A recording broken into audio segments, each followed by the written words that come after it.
Vous connaissez cette gravure, ou en tout cas ce type de gravure. On en trouve des semblables dans beaucoup de maisons protestantes. Et elle commémore ou elle raconte les assemblées de huguenots qui se tenaient au temps des Camisards des révoltes protestantes au début du XVIIIe siècle. Et en fait, quand je regarde cette gravure qui est au mur de notre maison dans les Cévennes où nous sommes confinés, je me dis qu'il y a eu déjà des confinements dans l'histoire. Euh, Là, les protestants n'avaient pas le droit de se rassembler parce qu'ils étaient persécutés dans leur foi.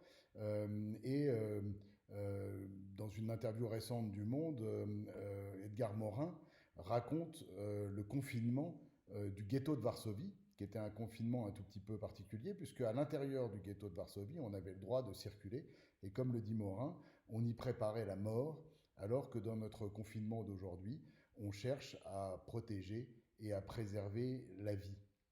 Et, euh, et au fond, ça nous montre que dans notre confinement, qui est porteur de difficultés, de souffrances, d'incertitudes, il y a aussi beaucoup de choses qui sont bonnes.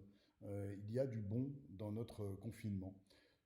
Tout d'abord, justement, cette idée que la vie est prioritaire. Elle prime sur tout, et elle prime notamment sur l'économie, qui d'ordinaire est la sacro-sainte économie. Ensuite, l'idée que, contrairement à ce que suggère l'expression que nous employons, la distanciation sociale est en réalité une distanciation physique qui peut s'accompagner d'un resserrement social. Partout, on voit des voisins qui d'ordinaire s'ignorent, qui se parlent et communiquent de balcon à balcon, qui organisent des jeux de rue à rue. Partout, on voit des gens qui font des apéros par vidéo. On voit des gens qui chantent des cantiques sur le pas de leur porte. C'est ce que nous faisons ici le soir dans notre village de Vialas. Et je ne vois pas du tout de distanciation sociale, contrairement à ce que l'expression le suggère. Et cela va aussi avec ce que le monde, là encore, a appelé l'insurrection de la bonté. Je trouve cette expression très spectaculaire. Et en effet, une chose que révèle ce confinement, c'est qu'il y a une réserve formidable de bonté chez les gens autour de nous. Partout, on célèbre les soignants, les héros du quotidien. À 20 heures, les cloches du foyer de l'âme sonnent tous les soirs, imperturbablement, à la gloire justement de nos soignants et de ceux qui s'occupent de nous. Ici, à Vialas, retentissent les klaxons à 20 heures, les gens applaudissent. Quand on perd quelqu'un de proche qu'on ne peut pas accompagner dignement, là encore, on va sur la terrasse chanter un cantique. Des opérations de solidarité naissent dans tous les coins. Des gens préparent des plats pour apporter dans les hôpitaux. D'autres donnent des ordinateurs à des familles dont les enfants sont en risque aggravé de décrochage scolaire. Il y a une réserve formidable de bonté. Et je crois que deux phrases, qui sont des phrases de notre quotidien, sont emblématiques de cela.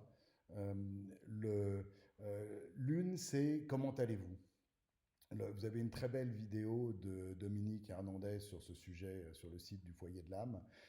Comment allez-vous? D'ordinaire, c'est une phrase qu'on pose, c'est une question qu'on pose de manière totalement irréfléchie, parce que ça se fait, c'est urbain, mais en réalité, on n'écoute pas la réponse. Et là, il me semble que c'est une question qu'on pose avec sincérité et on attend véritablement une réponse et on s'intéresse à la réponse et on espère que cette réponse va être positive.